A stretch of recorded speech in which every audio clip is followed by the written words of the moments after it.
Yeah, that's basically a good rule to live by. Pay yourself first.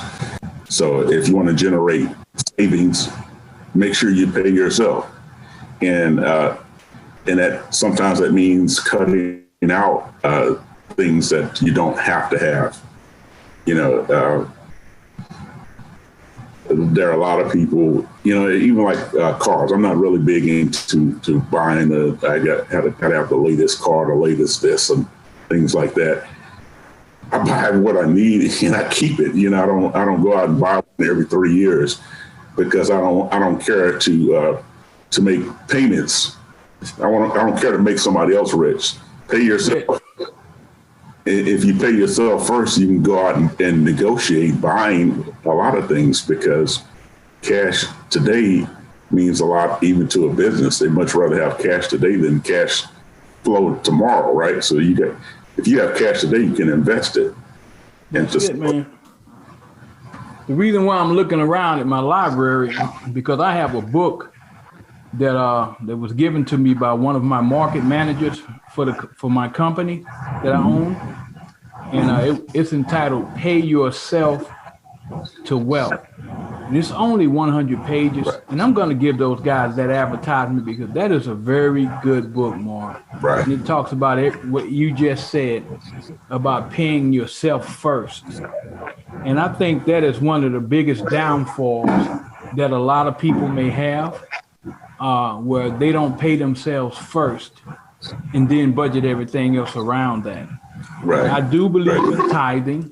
So, you know, I'm not trying to push religion on anyone, but I still say tithing.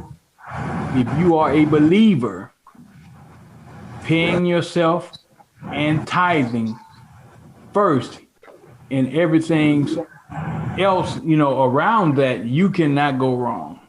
Right. But you agree or disagree? I totally agree. I've been a tither. Well, we're pastors. We're PKs. We're pastors' kids. So yep. We're taught to pay our tithes from the time we were young, and I've been blessed as a result of that. I will say that. You know, absolutely. As Scripture says, "I never seen the righteous forsaken or the seed begging bread." I found that to be true. So that's not just David's testimony. That's my testimony too. So God always, when you honor him, he always makes a way for his people. Absolutely, man. Absolutely. But he also, and I don't focus on money because I'm not, as you know me all my life. I'm not a materialistic type person where I'm just you never have been, man. On that.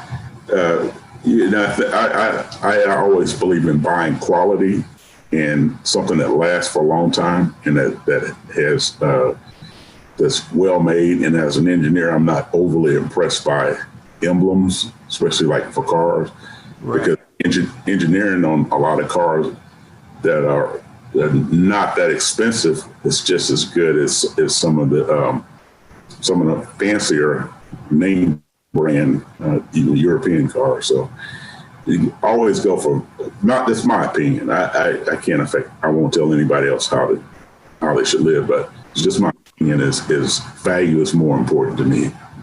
And you know what, man, I don't know if it's an American thing, but when I was in other countries, I witnessed what you just spoke of. For example, when I was in Europe, I remember purchasing, and it was a Ford Opel Kadett, man. Mm-hmm. And this car, I purchased it from a German guy, right? And the guy had owned the car for 30 years, man. And the only thing that brought that car's life to an end was an accident. But before that car, man, I would go from all over Europe, man, in that car.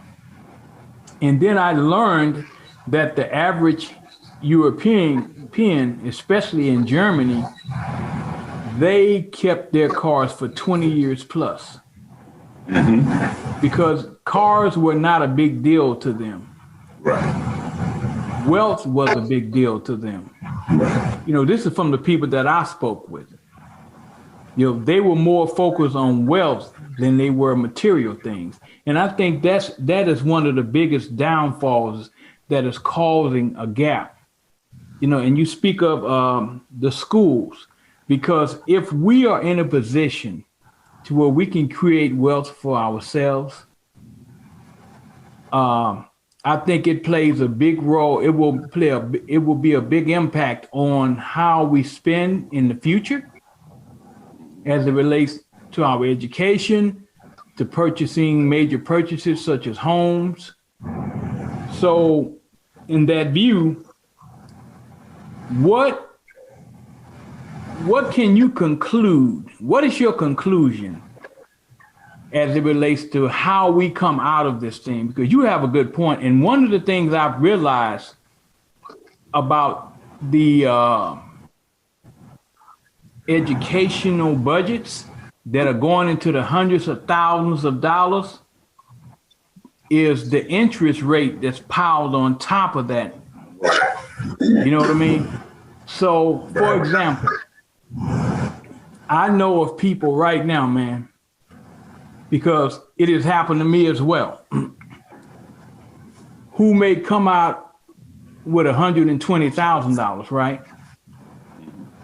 But if they don't start paying on that loan, and they ask for like a forbearance or something like that, that interest goes up.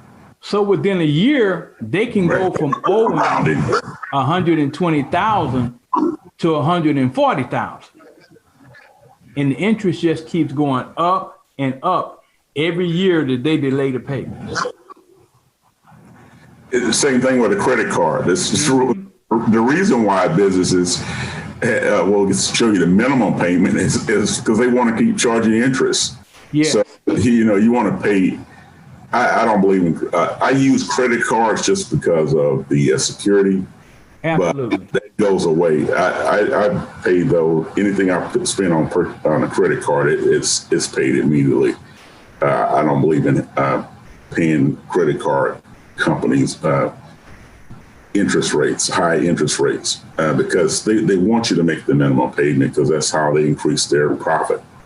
So you have to pay yourself. Get out of debt. If you're in debt, goal number one before you even start thinking about saving is get out of debt.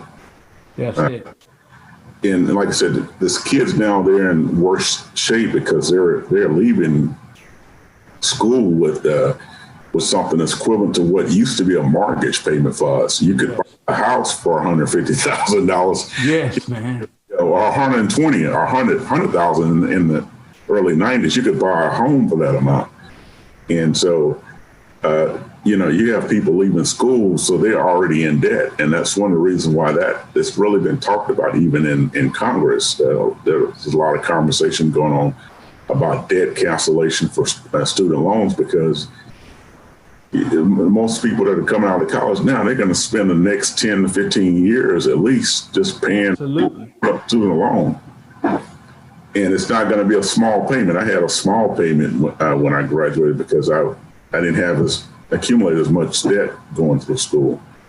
So, but the strategy should be the same. I tried to get out of debt as soon as possible and resist the urge to get in debt. That's why, if you have good credit, all types of credit companies are sending you cards to say, hey, we got an offer for you. Yeah, don't even send it to me because I'm just going into right. I agree, Mark. I agree with you. I don't want another one. I have the ones that I use, and that's about it. And so they're enticing people to because that's how they make their money. It's by having people spend money on a credit card and making the minimum payment. And once you accumulate a savings, then you'll start putting yourself in a position to make a lot of purchases cash. So, mortgage had at some point had some tax value, and so you could write off certain things like interest and tax and stuff. So the mortgage wasn't as bad because you had some tax deductions, but I don't really itemize anymore.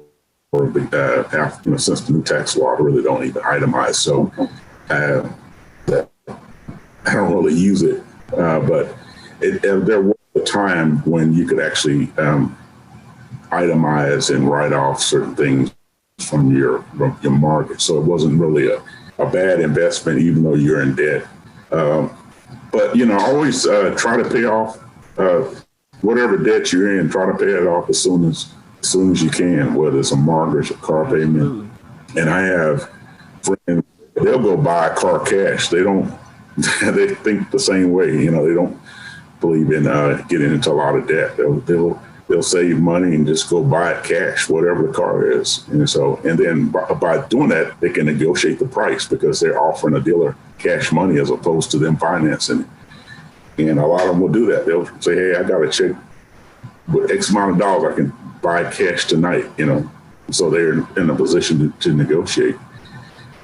It reminds me of a friend of mine. He was talking about how he went to the auto dealer one day to buy a brand new van. Mm-hmm. And the guy was introducing all these different finance options because, he had a great credit Beacon score. I think his Beacon score was like 800, Mm-hmm. But he told the guy, he said, I don't need that. And the guy was like, why? And then he pulled out a checkbook. He said, because I have my own bank. It's called OnePay. Right. That was pretty cool, man.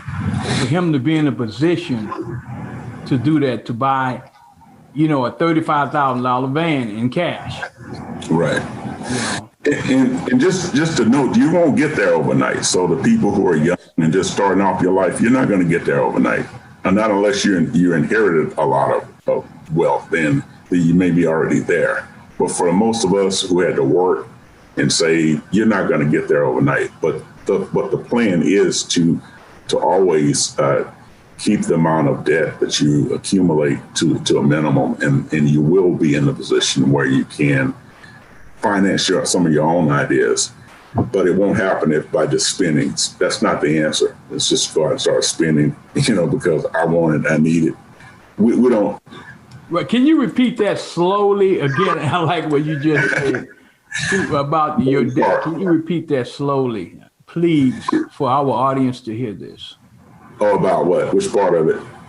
About controlling your spending and your urges. Yes, control those urges, because you're not gonna. No one, like again, as I mentioned, if you haven't inherited a lot of money, then you're going to have to work over time and just accumulate over time.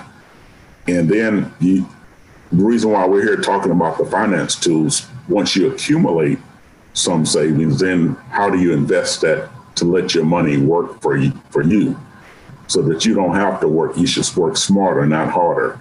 So in order to do that, it's good to have some basic understanding of financial tools and how to make decisions and not just make it based on gut feeling. I think this is a good decision. No, that's not how.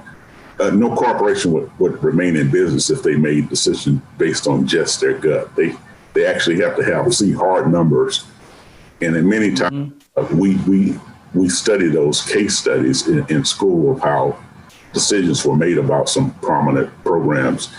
It's not a gut feeling. You have to be able to project to the best of your ability cash flows and determine once you accumulate the wealth, what type of return do you want on your money? So if you want 6%, then of course you're not going to invest in treasury bills because you're not going to get 6 to 8%. That's right. So you got to figure out another strategy. So that's where your financial tools come in handy, and learning those types of tools. Just some really basic tools can help in making those decisions. And see, and Mark, and to expound on what you just said, there are so many people out there who don't know which direction to take. I've talked to them. They don't know.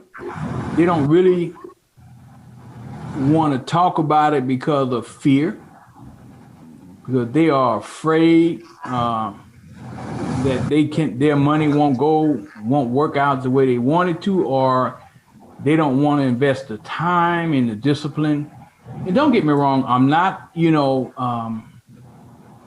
putting anyone down, or I'm not trying to be condescending in any kind of way, but there are a lot of folks in this country. I'm going to focus on this country, who are in a mindset to where they are afraid to try new things because they have been so used to living that same lifestyle of living from paycheck to paycheck, or, you know what I mean? It's just like,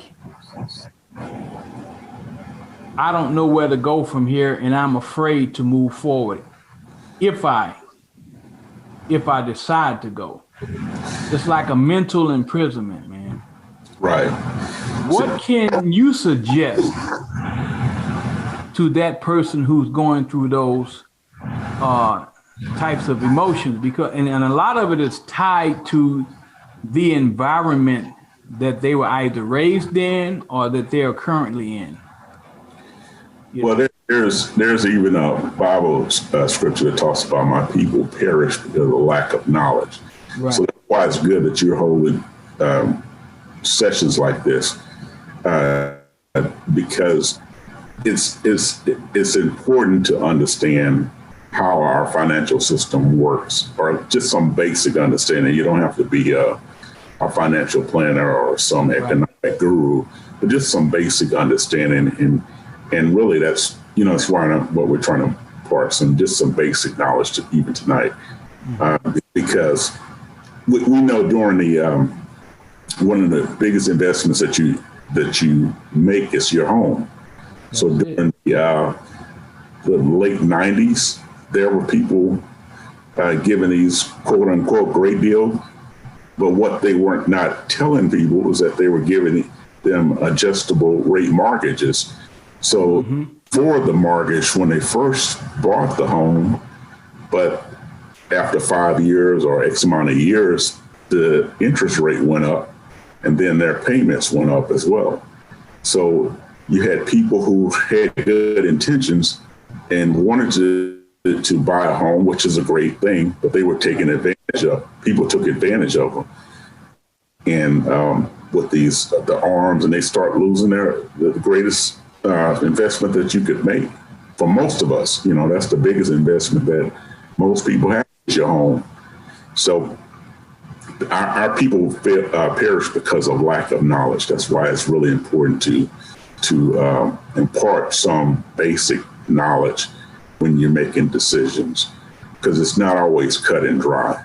And, you mentioned the net present value calculation that's used often, because you have to really look at what your future cash flows are and discount those back to the present time, and then make a decision. If that calculation is negative, then you reject taking that option. That's not a good option. And those are just some basic tools that people can learn. And as a matter of fact, I'm pretty sure I normally program my own formulas in Excel, but Excel has those tools built into it. So if you have a computer with Microsoft Office, then Excel is part of that. So just you can go to the help menu and figure out how to use something as basic as a net present value. They have also annuity formulas in there.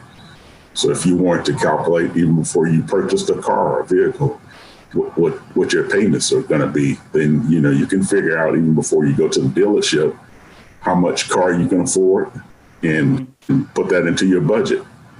And I purchased I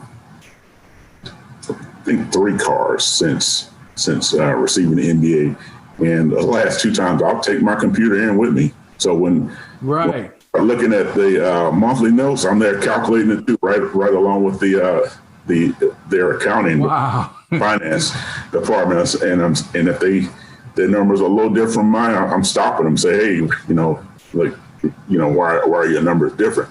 Because they should be the same. Mm-hmm. You're financing X amount of dollars, then your calculation should be the same.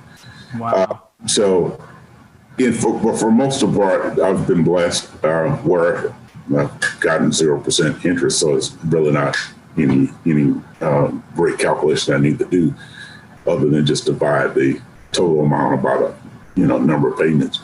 But if you have an interest rate associated, if the finance company is charging interest rate, you can have those numbers already figured out before you can go into the dealership, and you can make a decision. You don't have to take that's what financial tools give you. It gives you the ability to make decisions, which option is the best option. And sometimes people get so excited and they just take, oh, hey, I'm getting a new this, a new that. And then they, without even thinking of the interest rate that's being charged or none of those things, they get excited about having that new purchase. And that people need to think about. Or you never get to the place where you can accumulate. Somebody's always getting rich off of you, right, instead of you making yourself rich. And I refer to that as instant gratification. Right. It's like, hey, I have this new car. I'm happy. I'm gratified. I'll worry about everything else later. Right. I want the best deal, or I'm walking. So, right. So that's it. You don't have to take the first deal that comes along. Right. And you have options. And most people negotiate. I'm not going to even mention his name, but they wrote a book about that. What is the art of the deal or whatever? Right. So, but we're not going to talk about that. But in reality, that's what people do. They negotiate. They figure out.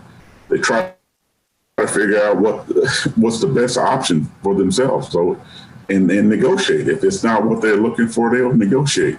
And that's the way we have to think. Or otherwise, you'll always have someone taking advantage of someone who doesn't have that basic knowledge and that basic understanding. Right.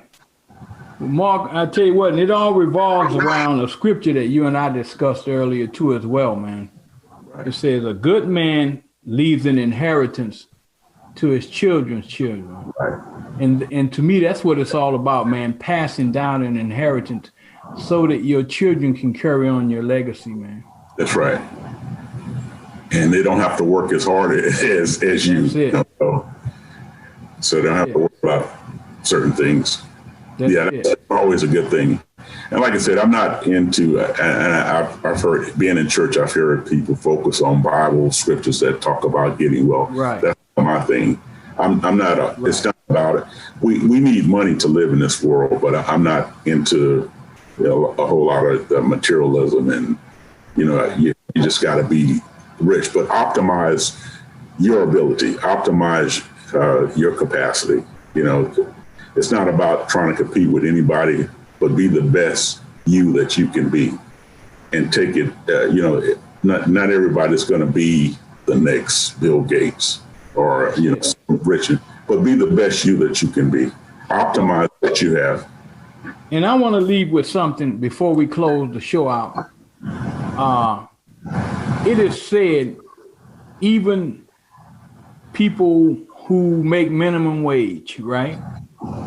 They say at some point in your life, you have made at least $1 million in your life. Would you agree with that? Yeah, it depends on how many years you work, yes. Right. In other words, if you've worked at least, according to statistics, if you've worked a certain amount of years, let's say at least 30 years of your life, you've made $1 million at some point in your life. Mm-hmm. Would you agree with that, sir? Yeah, it depends. It depends on how much you make over those time. But yes, you can accumulate $1 million fairly easily over a lifetime, 30, 40 years of a lifetime. You can accumulate that, yes. Yes. Well, brother, man, I just want you to know it has been a privilege, Mark. And I thank you for your time. Yes, anytime. Man, it means a lot to me, brother, and I pray that the audience who's ever listening to this podcast have gotten something from it. Because I'm here, my brother, to educate people, as I refer to as the unknown, because I've met so many people. I've met thousands of people over the last 3 years, because I myself have been conducting a field research study on a certain organization over a 3-year period. And I am ready to bring that study to an end. And doing that study, man, I've just met so many different people, from your CEOs to your average income worker. And I've just heard heard different theories on how people think, what they believe, what they want in life. And that's what's prompted me to create this podcast, because I want this podcast to be an educational podcast, to where I bring in great guys like yourself, people who are experienced in success, people who have worked hard, people who are dedicated and disciplined. So, man, I really appreciate you, brother, for taking your time to come on to the show. Right. I thank you for the invitation, and just kind of closing comments. Sure, man. You're reading my mind, because I was getting ready to ask you, is there a closing comment you would like? Yeah, I just have closing comments because, while in class, while taking finance and economics, there at times people, they got caught up on the formulas. But as someone who's studied math and exposed to a lot of math, the formulas really can be translated into words. So, and sometimes I think in school, they'll give you something called a word problem, and you convert that to a formula based on your understanding of the theory.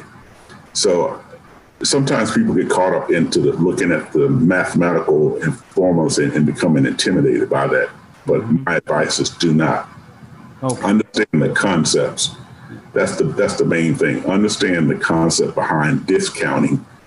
So your money 20 years from now is not the same. $100 20 years from now is not the same as $100 today, because that has to be discounted based on a required return.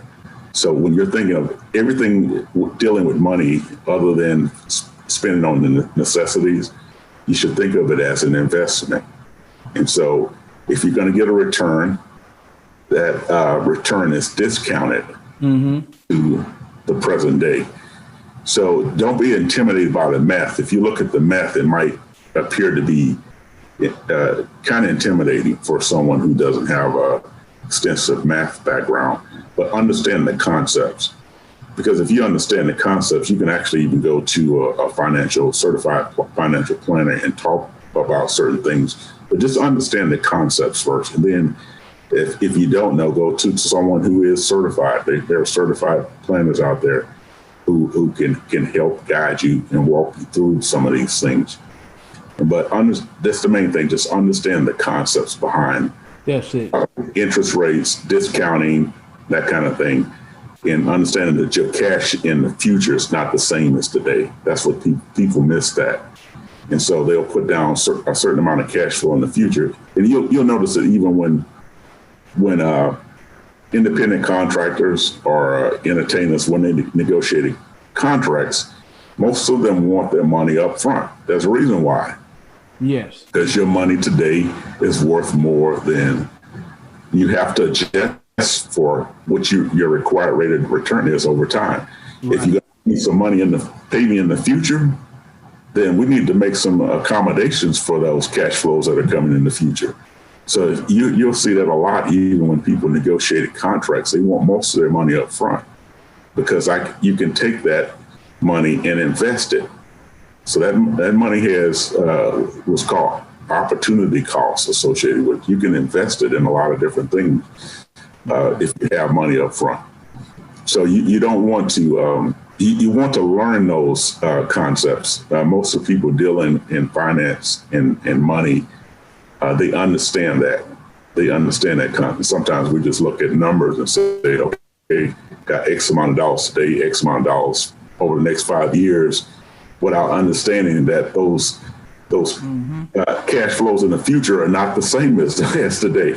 That's right, man. You got inflation, you got, and you also should have a required rate of return that you have for yourself.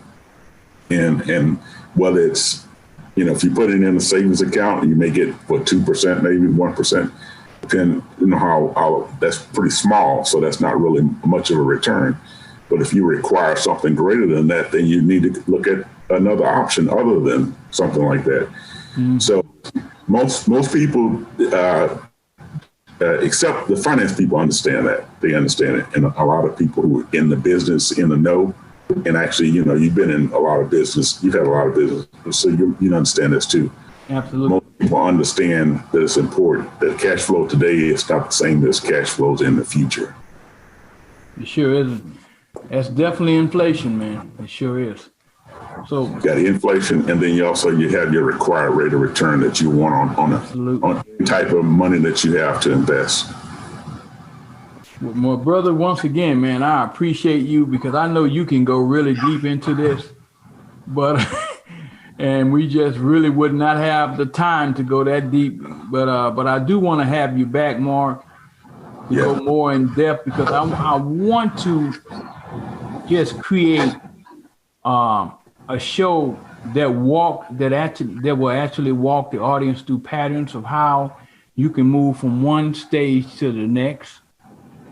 And that will probably be in my Patreon for another time. But at this time, man, once again, I want to thank you, my brother. You're an awesome guy, man. And for everything you've done and the knowledge that you've shared on this show. And also, audience, if you like what you've heard and you like this show, please hit that like, subscribe, and bell button for notification of future videos. And I pray that you are successful as we move into this new year. And once again, thank you for joining One Discussion with William Allen, with my featured guest tonight, Mark James. Thank you, sir. I appreciate you.